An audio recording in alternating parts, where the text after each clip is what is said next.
ಬಂಗಾರ ಬೆಳ್ಳಿ ಪ್ರಿಯರಿಗೆ ಮತ್ತೆ ಬಿಗ್ ಶಾಕ್ ಎದುರಾಗಿದೆ.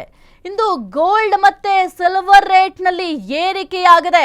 ಒಟ್ನಲ್ಲಿ ಬಂಗಾರ ಮತ್ತೆ ಬೆಳ್ಳಿ ಪ್ರಿಯರೇನಿದ್ದಾರೆ ಇದನ್ನು ನಾವು ಪರ್ಚೇಸ್ ಮಾಡಬೇಕಾ ಅಥವಾ ಬೇಡವಾ ಅಂತ ಯೋಚನೆ ಮಾಡ್ತಾ ಇದ್ದಾರೆ. ಯಾಕೆಂತಂದ್ರೆ ಈಗ ಮಧ್ಯಮ ವರ್ಗದವರಿಗೆ ಯಾವ ರೀತಿ ಆಗಿದೆ ಅಂತ ಅಂದ್ರೆ ಈ ಒಂದು ಗೋಲ್ಡ್ನ ನಾವು ಪರ್ಚೇಸ್ ಮಾಡ್ಬೇಕಂತಂದ್ರೆ ಯಾವಾಗ ಜಾಸ್ತಿ ಆಗುತ್ತೆ, ಯಾವಾಗ ಕಡಿಮೆ ಆಗುತ್ತೆ, ಈ ಒಂದು ಗೊಂದಲದಲ್ಲಿದ್ದಾರೆ.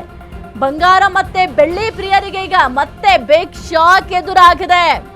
ಇಂದು ಗೋಲ್ಡ್ ಮತ್ತೆ ಸಿಲ್ವರ್ ರೇಟ್ ಅಲ್ಲಿ ಏರಿಕೆಯಾಗಿದೆ.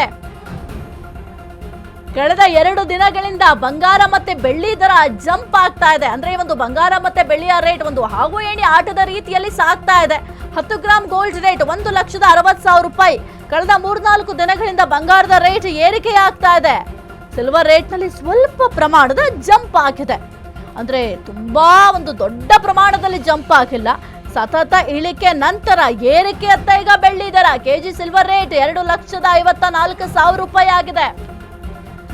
ಇನ್ನು 10 ಗ್ರಾಮ್ ಗೋಲ್ಡ್ ರೇಟ್ 1,60,000 ರೂಪಾಯಿ. ಬಂಗಾರ ಮತ್ತೆ ಬೆಳ್ಳಿ ಪ್ರಿಯರಿಗೆ ಈಗ ಮತ್ತೆ ಶಾಕ್ ಎದುರಾಗಿದೆ. ಎಂದು ಗೋಲ್ಡ್ ಮತ್ತೆ ಸಿಲ್ವರ್ ರೇಟ್ ಅಲ್ಲಿ ಏರಿಕೆ. ಕಳೆದ 2 ದಿನಗಳಿಂದ ಈ ಒಂದು ಬಂಗಾರ ಮತ್ತೆ ಬೆಳ್ಳಿ ದರ ಜಂಪ್ ಆಗಿದೆ. ಈ ಒಂದು ಬಂಗಾರ ಮತ್ತೆ ಬೆಳ್ಳಿಯನ್ನ ನಾವು ಪರ್ಚೇಸ್ ಮಾಡೋದು ಹೆಂಗಪ್ಪ ಅಂತ ಈಗ ತಲೆ ಮೇಲೆ ಕೈ ಹೊತ್ಕೊಂಡು ಕೂತಿದ್ದಾರೆ ಮಧ್ಯಮ ವರ್ಗದವರು. ಯಾಕೆಂತಂದ್ರೆ ಸ್ವಲ್ಪ ಮಟ್ಟಿಗೆ ಈ ಒಂದು ಬಂಗಾರ ಮತ್ತೆ ಬೆಳ್ಳಿಯ ರೇಟ್ ಕಡಿಮೆ ಆಗಿತ್ತು ಅಂತ ಖುಷಿಯಲ್ಲಿದ್ರು. ಆದ್ರೆ ಈಗ ಹೆಂಗೆ ಈ ಒಂದು ಬಂಗಾರವನ್ನ ಪರ್ಚೇಸ್ ಮಾಡೋದು, ಚಿನ್ನವನ್ನ ಪರ್ಚೇಸ್ ಮಾಡೋದು ಅಂತ ಯೋಚನೆ ಮಾಡ್ತಾ ಇದ್ದಾರೆ. ಯಾಕೆಂತಂದ್ರೆ 2-3 ದಿನಗಳಿಂದ ನೀವು ಕೂಡ ಗಮನಿಸ್ತಾ ಇದ್ದೀರಾ ಈ ಒಂದು ಚಿನ್ನದ ರೇಟ್ ಯಾವ ರೀತಿ ಏರಿಳಿಕೆ ಆಗ್ತಾ ಇದೆ ಅಂತ. ಸದ್ಯಕ್ಕೆ ಸ್ವಲ್ಪ ದಿನಗಳಿಂದ ಈ ಒಂದು ಚಿನ್ನ ಮತ್ತೆ ಬೆಳ್ಳಿಯ ರೇಟ್ ಸ್ವಲ್ಪ ಪ್ರಮಾಣದಲ್ಲಿ ಕಡಿಮೆಯಾಗಿತ್ತು. ಆದ್ರೆ ಈಗ ಮತ್ತೆ ಏರಿಕೆ ಆಗ್ತಾ ಇದೆ. ಅಂದ್ರೆ ಈಗ ಏರುಮುಖವಾಗಿ ಸಾಗ್ತಾ ಇದೆ ಒಂದು ಚಿನ್ನ ಮತ್ತೆ ಬೆಳ್ಳಿಯ ರೇಟ್. ಇನ್ನು ಜನವರಿ ಮೊದಲ ವಾರ 2ನೇ ವಾರದಲ್ಲಿ ನೀವು ಗಮನಿಸಿದ್ರಿ ಯಾವ ರೀತಿ ಒಂದು ಚಿನ್ನ ಮತ್ತೆ ಬೆಳ್ಳಿಯ ರೇಟ್ ಜಂಪ್ ಆಗ್ತಿತ್ತು ಅಂತ. ಬೆಳ್ಳಿಯನ್ನಂತೂ ಮಾತನಾಡಿಸ್ಲಿಕ್ಕೆ ಸಾಧ್ಯ ಆಗ್ತಿರ್ಲಿಲ್ಲ. 4 ಲಕ್ಷ ತಲುಪಿತ್ತು. ಕೆಜಿ ಬೆಳ್ಳಿಯನ್ನೇನಾದ್ರು ಪರ್ಚೇಸ್ ಮಾಡ್ಬೇಕಂತಂದ್ರೆ 4 ಲಕ್ಷ ಕೊಡಬೇಕಾಗಿತ್ತು. ಅದರಿಂದ ಸ್ವಲ್ಪ ಮಟ್ಟಿಗೆ ಕಡಿಮೆ ಆಗ್ತಾ ಬರ್ತಾ ಇತ್ತು. ಇದರಿಂದ ಗ್ರಾಹಕರಂತೂ ಫುಲ್ ಖುಷಿ ಆಗ್ಬಿಟ್ಟಿದ್ರು. ಇನ್ನೇನು 1-1.5 ಲಕ್ಷದಲ್ಲಿ ನಾವು ಪರ್ಚೇಸ್ ಮಾಡ್ಕೊಳ್ಬಿಡ್ಬೋದು. 10 ಗ್ರಾಮ್ ಗೋಲ್ಡ್ 1 ಲಕ್ಷದ ಒಳಗಡೆ ಬರುತ್ತಂತೆ. ಹಾಗಾಗಿ ನಾವು 10 ಗ್ರಾಮ್ ಗೋಲ್ಡ್ 1 ಲಕ್ಷ ಆದ್ಮೇಲೆ ಪರ್ಚೇಸ್ ಮಾಡೋಣ ಅಂತ ಯೋಚನೆ ಮಾಡ್ತಾ ಇದ್ರು. ಖಂಡಿತ ಆ ರೀತಿ ನೀವು ಯೋಚನೆ ಮಾಡ್ತಾ ಇದ್ರೆ ನಿಮ್ಮ ಯೋಚನೆಯನ್ನ ಬದಲಾಯಿಸ್ಕೊಳ್ಬೇಕಾಗುತ್ತೆ. ಯಾಕೆಂತಂದ್ರೆ ಒಂದು ಚಿನ್ನ ಮತ್ತೆ ಬೆಳ್ಳಿಯ ರೇಟ್ ಯಾವ ಸಂದರ್ಭದಲ್ಲಿ ಏನಾಗುತ್ತೆ ಅಂತ ಯಾರೂ ಕೂಡ ಊಹೆ ಮಾಡ್ಲಿಕ್ಕೆ ಸಾಧ್ಯ ಇಲ್ಲ. ಇವತ್ತು ಜಾಸ್ತಿ ಆಗಿರ್ಬೋದು, ನಾಳೆ ಒಂದು ವೇಳೆ ಕಡಿಮೆ ಆಗಬಹುದು, ಅಥವಾ ಒಂದು ವೇಳೆ ಡಬಲ್ ಆಗಬಹುದು, ಜಾಸ್ತಿ ಆದ್ರೂ ಆಗಬಹುದು. ಹಾಗಾಗಿ ಒಂದು ಚಿನ್ನ ಮತ್ತೆ ಬೆಳ್ಳಿಯ ರೇಟನ್ನ ಯಾರು ಕೂಡ ಇಂತಿಷ್ಟೇ ಇರುತ್ತೆ ಅಂತ ಊಹೆ ಮಾಡ್ಲಿಕ್ಕೂ ಕೂಡ ಸಾಧ್ಯ ಆಗುವುದಿಲ್ಲ.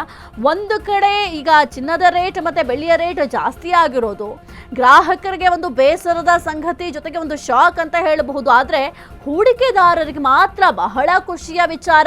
ಅಂತೂ ಇಂತೂ ಸ್ವಲ್ಪ ಇನ್ವೆಸ್ಟ್ ಮಾಡಿದೇವಪ್ಪ, ಸ್ವಲ್ಪ ಲಾಭ ಬಂದ್ಬಿಡುತ್ತೆ ಅಂತ ಬಹಳ ಖುಷಿಯಲ್ಲಿರ್ತಾರೆ ಹೂಡಿಕೆದಾರರು.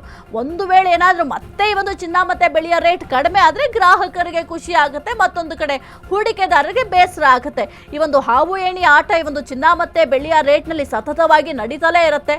ಇನ್ನು ಷೇರು ಮಾರ್ಕೆಟ್ ನಲ್ಲಿ ಏನೆಲ್ಲ ಚೇಂಜಸ್ ಆಗುತ್ತೆ, ಯಾವ ರೀತಿ ಬದಲಾವಣೆಗಳಾಗುತ್ತೆ ಅದರ ಮೇಲೆ ಡಿಪೆಂಡ್ ಆಗುತ್ತೆ ಒಂದು ಚಿನ್ನ ಮತ್ತೆ ಬೆಳ್ಳಿಯ ರೇಟ್.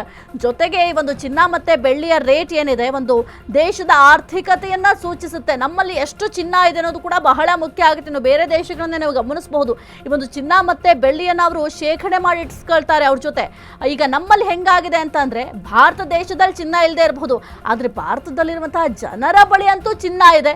ಎಷ್ಟೇ ಕಡಿಮೆ ಆಗ್ಲಿ, ಎಷ್ಟೇ ಜಾಸ್ತಿ ಆದ್ರೂ ಹೋಗಿ ಹೆಣ್ಣು ಮಕ್ಕಳು ಒಂದು ಚಿನ್ನವನ್ನ ಪರ್ಚೇಸ್ ಮಾಡ್ತಾರೆ. ಕೇವಲ ಹೆಣ್ಣು ಮಕ್ಕಳು ಮಾತ್ರ ಆಭರಣ ಪ್ರಿಯರಲ್ಲ, ಪುರುಷರು ಕೂಡ ಆಭರಣ ಪ್ರಿಯರೇ. ಹಾಗಾಗಿ ಪುರುಷರು ಕೂಡ ಹೋಗಿ ಈ ಒಂದು ಚಿನ್ನವನ್ನ ಪರ್ಚೇಸ್ ಮಾಡ್ತಾರೆ. ಆದ್ರೆ ಸದ್ಯಕ್ಕಂತೂ ಏರಿಕೆ ಆಗ್ತಾ ಇದೆ ಒಂದು ಚಿನ್ನ ಮತ್ತೆ ಬೆಳ್ಳಿಯ ರೇಟ್.